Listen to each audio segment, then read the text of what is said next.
ये आपके English speaking course का डे 1 है।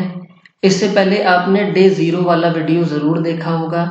जिन लोगों ने नहीं देखा है, मेरी रिक्वेस्ट है कि वो वीडियो ज़रूर देखें, क्योंकि उसमें दिए गए हैं 10 golden rules to learn any language. अगर आप वो 10 रूल्स फॉलो नहीं करेंगे तो आपका फ्लुएंट इंग्लिश स्पीकिंग का सपना पूरा करने में हमें थोड़ी मुश्किल हो सकती है।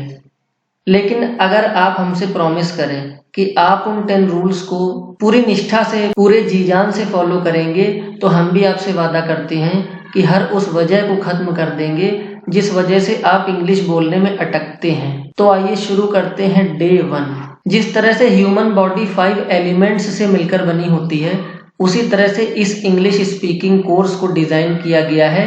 5 एलिमेंट्स में इसे डिवाइड किया गया है। ये एलिमेंट्स इतने पावरफुल हैं कि ये 10 से 15 दिन में ही आपकी पूरी पर्सनैलिटी को एनर्जी और कॉन्फिडेंस से बूस्टअप कर देंगे। तो आइए देखते हैं। पहला एलिमेंट है थ्योरी। ये क्या लिखा है? थ्योरी। जी नहीं, ये इसका सही उच्चारण नहीं होता है। इसका सही प्रोनंसिएशन है थियरी। इसका सही प्रोनंसिएशन क्या है? थियरी। तो थियरी में हम क्या सीखेंगे? थियरी में हम सीखेंगे ढेर सारे स्पेशल वर्ड्स, जैसे कि आपको दिन दहाड़े की इंग्लिश नहीं आ रही है, और ऐसे ही तमाम सारे daily use practical life words हैं जिनकी इंग्लिश हमें नहीं आती है और हम अटक जाते हैं। तो वोकैब की कोई भी कमी नहीं होने दी जाएगी। आपको ढेर सारे हजारों हजार वर्ड्स, स्पेशल वर्ड्स सिखाए जाएंगे। इसी थियरी में आप सीखेंगे ढेर सारी स्पेशल वर्ब्स हम स्कूल लाइफ में भी पढ़ चुके हैं। राम जंगल गए, हमें पता है कि इसमें क्या वर्ब लगेगी। गो का सेकंड फॉर्म वेंट लगेगा, हमें ये पता है। लेकिन अगर मैं कहूं कि मंथरा ने कैकेयी के कानों में जहर घोल दिया, अब क्या वर्ब लगेगी?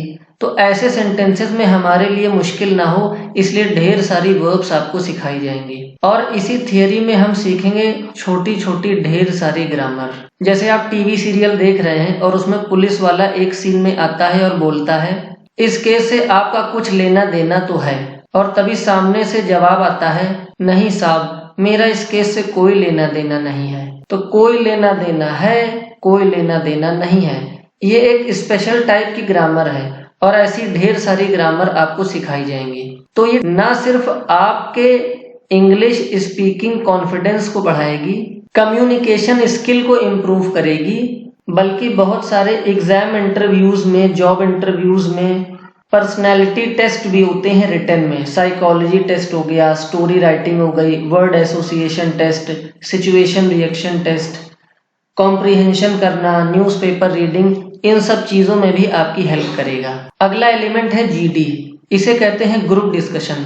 सबसे पहले तो जीडी और डिबेट में डिफरेंस समझ लेते हैं। डिबेट का मतलब होता है वाद विवाद। टीवी चैनल्स में जो हम देखते हैं वो डिबेट है। डिबेट जीडी से इस तरह से अलग है कि इसमें एक एक बंदे को उसका अलग टाइम दिया जाता है और उस टाइम लिमिट में वो अपनी बात को रखता है। लेकिन जीडी उससे भी बड़ी चीज है, और ये इतनी इंपॉर्टेंट है कि कुछ जॉब इंटरव्यूज में तो आपका सिलेक्शन या रिजेक्शन आपकी जीडी स्किल्स पे डिपेंड करता है। तो जीडी दो तरह की होती है। एक होती है हैवानों वाली जीडी और दूसरी होती है इंसानों वाली जीडी। मेरी बात को सुनकर हंसते भी जाइए और समझते भी जाइए। ये जो हैवानों वाली जीडी है, ये डिबेट को ही जीडी में कन्वर्ट कर देते हैं। अपनी बारी में नहीं बोलते हैं, किसी के बोलते हुए बीच में कभी भी बोलने लगते हैं, झगड़ा करते हैं, लड़ाई करते हैं। I am right, you are wrong, my point is meaningful, your point is useless. और हमें ऐसी जीडी से बचना होता है। दूसरे टाइप की जीडी है इंसानों वाली जीडी, जिसे जेंटलमैन वाली जीडी कहते हैं। इसमें ग्रुप डिस्कशन करते हुए हमें एक कंक्लूजन पर आना होता है।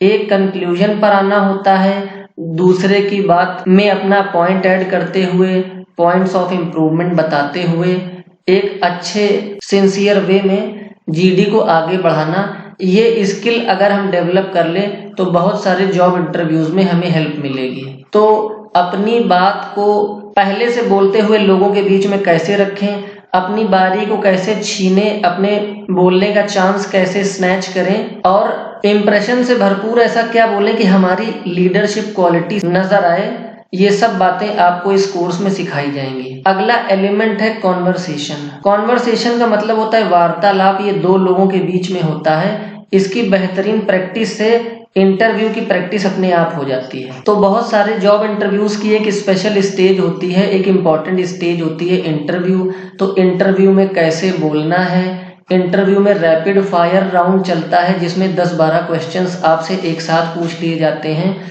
तो पेशेंस बनाए रखते हुए उन सभी क्वेश्चंस का आंसर इंग्लिश में सही सही कैसे देना है और इंटरव्यूअर को कैसे इम्प्रेस करना है, ये सारी बातें आपको इस कोर्स में सिखाई जाएंगी। अगला एलिमेंट है एक्टिविटी। एक्टिविटी कई तरह की होती है, जैसे कि सॉन्ग एक्टिविटी। इसमें आपको इंग्लिश सॉन्ग्स कराए जाएंगे, जिसमें कि ना सिर्फ आप म्यूजिक एंजॉय करेंगे बल्कि उसके लिरिक्स को समझते हुए पूरे सॉन्ग को एंजॉय भी करेंगे और मौका पड़ने पर आप किसी फंक्शन में, फेस्टिवल में, किसी ओकेजन पे वो सॉन्ग खुद से गा भी सकते हैं। और एक एक्टिविटी होती है ग्रुप प्लानिंग एक्टिविटी, इसको मिलिट्री प्लानिंग भी बोलते हैं। इसमें आपको एक सिचुएशन दी जाएगी जिसमें कि आपको एक प्लान बनाते हुए सॉल्यूशन का रोड मैप तैयार करना होगा। तो ग्रुप प्लानिंग एक्टिविटी में कैसे बोलना है, अपनी बात को कैसे रखना है, मिलिट्री प्लानिंग में कौन से पॉइंट यूजफुल होते हैं, कौन से पॉइंट्स हमारी प्रेजेंटेशन को बेटर बना सकते हैं, तो पूरा का पूरा प्रेजेंटेशन गुड, करेक्ट और फ्लुएंट इंग्लिश में कैसे करना है, ये आपको इस कोर्स में बताया जाएगा। हमारा लास्ट एलिमेंट है पब्लिक स्पीकिंग। पूरी इंग्लिश स्पीकिंग आ गई, लेकिन अगर हम भीड़ के सामने खड़े होकर नहीं बोल पा रहे हैं, स्टेज पर पहुंचते ही हमें डर लग रहा है, तो फिर हमारी सारी इंग्लिश स्पीकिंग बेकार है। स्पीच डिलीवरी कैसे देनी है, लेक्चरेट कैसे करना है, स्टेज फियर पे कंट्रोल कैसे पाना है, दूसरों की आंखों में आंखें डाल करके कैसे फ्लुएंट इंग्लिश बोलनी है, ये सारी बातें आपको इस कोर्स में सिखाई जाएंगी। बस आपको इस कोर्स का एक भी मिनट मिस नहीं करना है, क्योंकि हर मिनट में कोई ना कोई नई जानकारी, कोई ना कोई ऐसी बात जो आपको नहीं पता है वो बताई जाएगी। तो आइए शुरू करते हैं। किसी भी भाषा को सीखने की जो सबसे पहली सीढ़ी है वो है उस भाषा में शिष्टाचार को सीखना। हिंदी के शिष्टाचार तो हम समझते ही हैं। रामायण और महाभारत जैसे सीरियल्स में आपने देखा ही होगा कि हम बड़ों से मिलते हैं तो प्रणाम कहते हैं। अपने घरों में भी हम नमस्ते कहते हैं, नमस्कार कहते हैं। इसी तरह इंग्लिश में भी मैनर्स और एटिकेट्स होते हैं। मैनर्स और एटिकेट्स को शिष्टाचार कहते हैं। ये सीखना इसलिए भी जरूरी है क्योंकि जब हम इंग्लिश स्पीकिंग की शुरुआत करेंगे तो जिस व्यक्ति के साथ या जिस ग्रुप के साथ, जिस समूह के साथ इंग्लिश स्पीकिंग की शुरुआत करेंगे, वहां पे हमको हमारे शिष्टाचार, हमारे मैनर्स और एटिकेट्स भी प्रेजेंट करने हैं। तो आइए सीखते हैं विश करना व्हेन वी मीट। जब हम किसी से मिलते हैं तो कैसे विश करते हैं, ये सीखते हैं। वीडियो आगे मत बढ़ाइएगा क्योंकि इन्हीं 4 लाइंस में आपको 4 नई बातें पता चलने वाली हैं। तो जब हम किसी से मिलते हैं तो या तो एनवायरनमेंट फॉर्मल होता है या फिर एनवायरनमेंट इनफॉर्मल होता है। फॉर्मल एनवायरनमेंट का मतलब है ऑफिस, स्कूल या कोई ऐसी जगह जहां पर सीनियर जूनियर्स इकट्ठे होते हैं, जहां हम एक प्रोफेशनल की तरह एक दूसरे से मिलते हैं। वहीं दूसरी ओर इनफॉर्मल एनवायरनमेंट का मतलब होता है दोस्त, यार, साथी, जहां पर किसी फॉर्मेलिटी की जरूरत ना हो, इनफॉर्मल एनवायरनमेंट होता है। तो फॉर्मल एनवायरनमेंट में हम मिलेंगे तो क्या क्या विश कर सकते हैं? हम विश कर सकते हैं गुड मॉर्निंग, और ये तब विश करते हैं जब एएम चल रहा हो। एएम पीएम हम जानते हैं। एएम का फुल फॉर्म होता है एंटी मेरिडियन, पीएम का फुल फॉर्म होता है पोस्ट मेरिडियन। तो ये एएम चलता है रात के 12 बजे से लेकर दिन में 12 बजे से पहले 11:59:59 तक ये एएम चलता है। तब तक हम गुड मॉर्निंग विश कर सकते हैं। इसे गुड मॉर्निंग कभी मत कहना। गुड मॉर्निंग कहते ही सब गुड़ गोबर हो जाएगा। मॉर्निंग बिल्कुल गलत उच्चारण है। इसका सही प्रोनाउंसिएशन है मॉर्निंग। ये जो आपको लिखा दिख रहा है, आपको यही बोलना है। प्रैक्टिस के साथ आपको ये आ जाएगा। दरअसल अंग्रेजों का आर से 36 का आंकड़ा होता है। आर या तो वो बिल्कुल साइलेंट कर देते हैं या फिर उसको हाफ साइलेंट कर देते हैं। तो अगर एएम चल रहा है रात के 12 बजे से लेकर के दोपहर में 11:59:59 तक, तो इसे पढ़ेंगे गुड मॉर्निंग। मेरे साथ दोहराइए, good morning, good morning, good morning, good morning. और आफ्टरनून ये आफ्टरनून तब बोलते हैं जब दोपहर में 12 PM से लेकर के शाम को 4 बजे से पहले 3:59 तक गुड आफ्टरनून बोला जाता है। इसे आफ्टरनून मत बोलना, आफ्टरनून जैसे ही आप बोलेंगे सामने वाला समझ जाएगा कि आप अनाड़ी हैं। तो आपको अनाड़ी नहीं खिलाड़ी बनना है और आप इसका उच्चारण करेंगे आफ्टरनून। ये टा के नीचे हलंत है, टा तेजी से बोलना है, आफ्टरनून, गुड आफ्टरनून। मेरे साथ दोहराइए, good afternoon, good afternoon, good afternoon. तो ये 12 बजे से लेकर के 4 बजे से पहले बोलना है। अब बारी आई गुड इवनिंग की। गुड इवनिंग बोलना है 4 बजे से लेकर 4 PM से लेकर रात में 12 बजने से पहले 11:59 तक, जब तक ये PM रहता है हमें गुड इवनिंग बोलना है। मेरे साथ दोहराइए, good evening, good evening, good evening. आपको एक वाक्य बताता हूँ, आपको बहुत मोटिवेट करने वाला है। एक बार मेरा पढ़ाया स्टूडेंट कॉल सेंटर में जॉब करने गया और उसकी नाइट शिफ्ट थी। 11:30 बजे उसने रिपोर्ट किया और 11:30 रात का समय था और वहां पर उसने पहुंचते ही सभी को विश किया गुड इवनिंग। अब कुछ लोग वहां हंसने लगे, बोले रात के 11:30 बज रहे हैं और तुमको इवनिंग नजर आ रही है?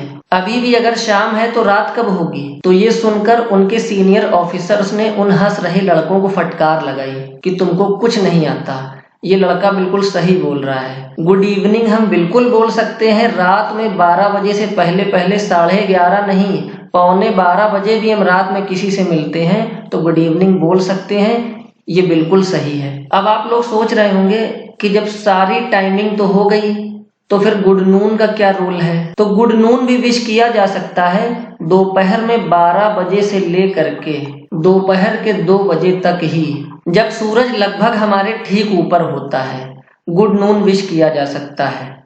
तो अब सभी लोग एक साथ फिर से रिपीट कीजिए, good morning, good morning, good afternoon, good afternoon, good evening, good evening, good noon, good noon. अब बात करते हैं इनफॉर्मल इन्वायरमेंट की। इनफॉर्मल इन्वायरमेंट मैंने जैसा कि मैंने बताया, दोस्त, यार, साथी, बॉयफ्रेंड, गर्लफ्रेंड, हम उम्र लोगों के साथ इसे यूज कर सकते हैं और इसमें सबसे आसान है हाय हेलो। हाय हेलो, इसको हेलो मत पढ़ना। अगर आप हेलो बोलेंगे, हल्लो बोलेंगे, हल्लू बोलेंगे तो आप अनाड़ी नजर आएंगे। आपको अनाड़ी नहीं बनना है, खिलाड़ी बनना है। इसका सही प्रोनाउंसिएशन होता है हेलो। आप टीवी में सुन सकते हैं, सीरियल में सुन सकते हैं, मूवी में सुन सकते हैं और फिर अपनी प्रैक्टिस में ला सकते हैं। तो बोलिए hi hello, hi hello, hi dude, hi dude, hi dude, hi folks, hi folks, hi guys, hi guys. ये हम तब बोल सकते हैं जब हमारे कई दोस्त हमारे सामने हैं। सिंगुलर में हाय हेलो, हाय ड्यूड बोलना ठीक है और अगर कई लोग हमारे सामने हैं तो हाय फोक्स, हाय गाइज हम बोल सकते हैं। अब है विश व्हेन वी डिपार्ट। हम किसी से मिलने गए और हमने उसे विश किया, फिर बातें हुई, अब हम वहां से जाने लगते हैं तो जाते जाते हम क्या बोल सकते हैं, उसे सीखना है। ये भी फॉर्मल और इनफॉर्मल 2 तरीकों से बोला जा सकता है। फॉर्मल वे में अपने ऑफिस में, बैंक में, स्कूल में आप इन सबको यूज करेंगे। Good day, good day. इसे हैव ए गुड डे मत कहिएगा वरना बिस्किट वाली फीलिंग आएगी। तो मेरे साथ दोहराइए, good day, have a nice day, have a nice day, have a nice day. Nice कह के बोर हो गए हैं तो बोलिए have a wonderful day, have a wonderful day. और फिर आप टेस्ट चेंज करना चाहते हैं तो बोल सकते हैं have a great day, have a great day. यहां पर यह ध्यान रखना है कि ये जो W वाले वर्ड्स होते हैं इसमें हमारा जो होंठ है वो वाह तो बोलता है लेकिन होंठ गोल हो जाते हैं। आपने वो वाला गाना सुना होगा, होंठों को करके गोल, सीटी बजा के बोल। तो होंठों को बिल्कुल गोल करके वाह बोलना है W वाला, wonderful, wonderful. Have a nice day, have a wonderful day, have a great day. और अगर मुलाकात के बाद कोई स्पेशल काम आपके पास नहीं है, घर जाएंगे, खाना खा पी कर सो जाएंगे, तो आप बोल सकते हैं गुड नाइट, गुड नाइट। इससे भी रिलेटेड एक मजेदार जानकारी है जो आपको बताता हूँ। आर्मी में, डिफेंस में जूनियर्स होते हैं, ऑफिसर्स होते हैं। वहां पर जूनियर कभी ऑफिसर को गुड नाइट नहीं बोलता, क्योंकि डिफेंस का रूल है कि जो जूनियर है वो सीनियर के ऑर्डर्स फॉलो करने के लिए हमेशा रेडी रहता है। यही तो डिसिप्लिन है आर्मी का। तो वहां पर जूनियर कभी किसी सीनियर से गुड नाइट नहीं बोलता है, वो हमेशा गुड इवनिंग ही बोलता है। जब सीनियर गुड नाइट कहता है तब जूनियर जवाब में गुड नाइट बोलता है। और इसी से हम अंदाजा लगा सकते हैं कि आर्मी की इतनी रिस्पेक्ट क्यों होती है। अब हम लोग इनफॉर्मल में विश करना सीखेंगे। Bye bye, bye bye, buh bye, buh bye, cheerio, cheerio, sweet dreams, sweet dreams. कुछ लोग इस गुड नून को बड़े ध्यान से देख रहे हैं। एक्चुअली ये टाइपिंग एरर है। एक्चुअली मैंने अपने असिस्टेंट को बोला था कि इनफॉर्मल वाले कॉलम में चाओ लिखना है। चाओ को सीख लीजिए। चाओ एक इटालियन वर्ड है। इसे भी बाय बाय, बब बाय की जगह पर बोल सकते हैं, और ये सिर्फ बिछड़ते समय ही नहीं, मिलते समय भी यूज हो सकता है। अब देखिए कि जैसे हम किसी ऑफिस में जॉब करते हैं, एक हफ्ते जॉब करते हैं, या किसी कोचिंग में पढ़ते हैं, रोज वहां जाते हैं, और किसी से फिर से मिलना तय है, तो हम इस तरह से बोल सकते हैं, see you on Monday, see you on Monday, see you in the evening, see you in the evening, see you tomorrow, see you tomorrow, see you again, see you again, see you at 5 o'clock, see you at 5 o'clock। और सी you का contraction है Siya.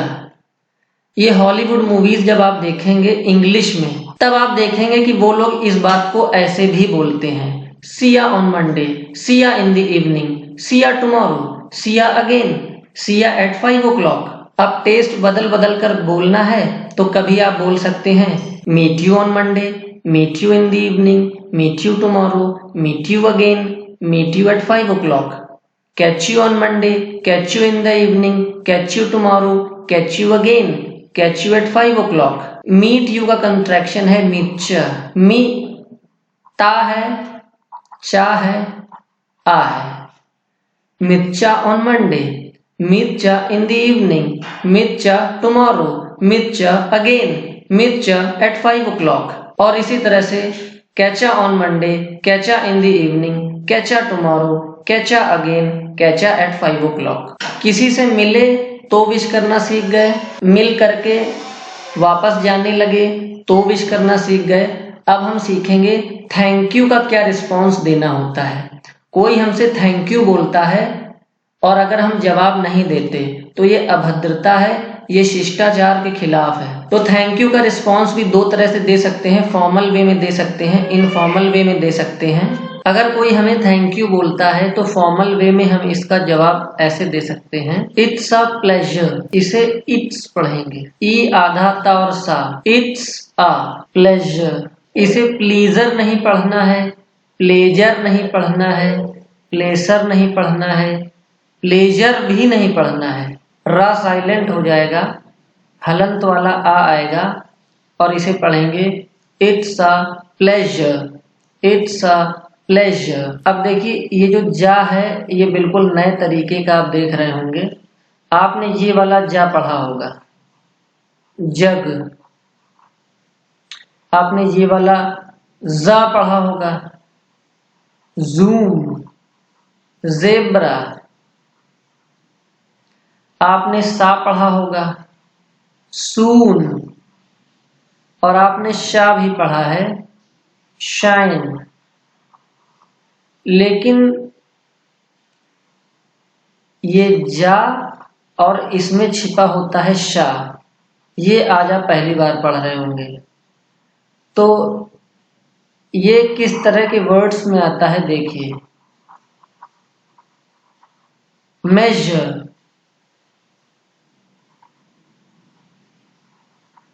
Vision. जा में शा छुपा हुआ है, वैसा ही यहां पर भी है। कोई थैंक यू बोले तो फॉर्मल वे में रिप्लाई करना है, रिस्पॉन्स देना है, इट्स अ प्लेजर।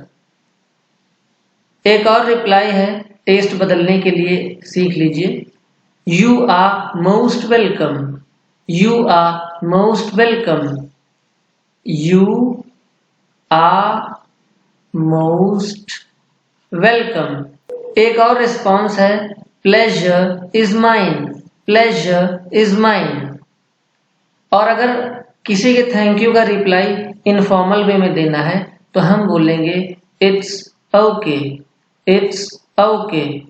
आ ऊ का में एक ही मात्रा, ओके, इट्स ओके।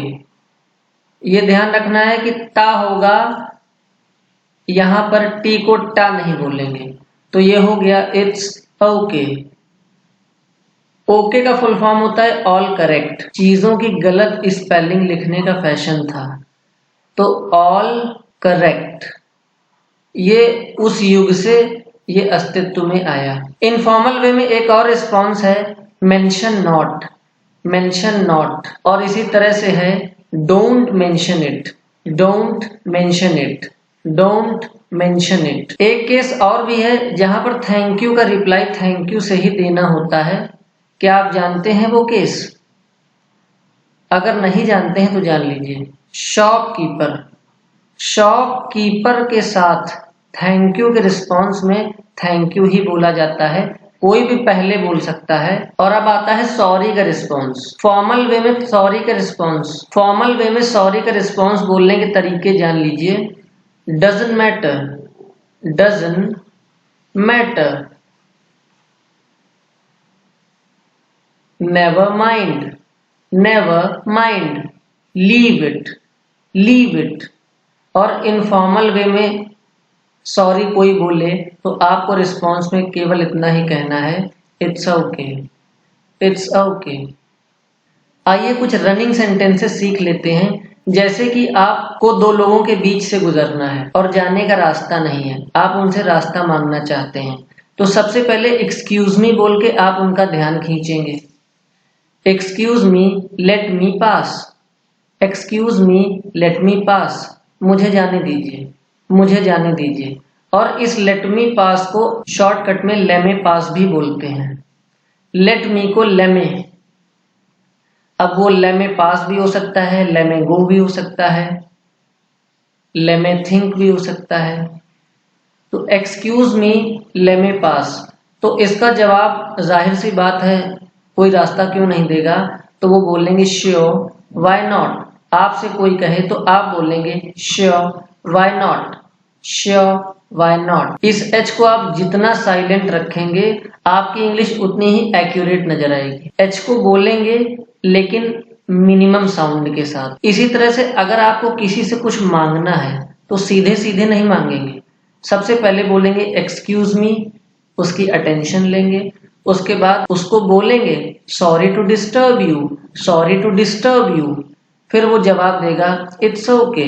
तब आपको जो मांगना है आप मांगिए। Could I have your pen please, could I have your pen please, could I have your pen please. तो अगर उसे देना है तो बोलेगा sure, why not, sure, why not. और अगर उसे नहीं देना है तो बोलेगा sorry I don't have a spare pen, sorry I don't have a spare pen. Spare pen को एक्स्ट्रा पेन बोलने की गलती मत करिएगा। एक्स्ट्रा पेन अलग चीज होता है, स्पेयर पेन अलग चीज होता है। ऑटोमोबाइल की दुकानें होती हैं, वहां स्पेयर पार्ट्स मिलते हैं, एक्स्ट्रा पार्ट्स नहीं मिलते हैं। इसी तरह से आपको किसी से बातें करनी है या बातों का सिलसिला शुरू करना है तो आप बोलेंगे could I have some words with you, could I have some words with you. तो अगर उसे बात करनी है तो वो बोलेगा sure, why not, sure, why not. और अगर उसे बात नहीं करनी है तो वो बोलेगा sorry I am pressed for time, I am pressed for time, I am pressed for time. और जैसे जैसे आप इंग्लिश सीखते जाएंगे आपको अलग अलग जगहों से अलग अलग सेंटेंसेस और फ्रेजेस मिलेंगे। जैसे इसी बात को बोल सकते हैं I am running short of time, तो पहले एक को बोलना सीखिए, फिर उसी से मिलती जुलती चीजें आपको कहीं ना कहीं मिलती रहेंगी। तो इसी के साथ मैं ये डे 1 की क्लास वाइंड अप करूंगा। आपको क्लास कैसी लगी जरूर बताइएगा, या और दूसरे टॉपिक्स पे आप वीडियो चाहते हैं तो आप उसके लिए भी मुझे बोल सकते हैं।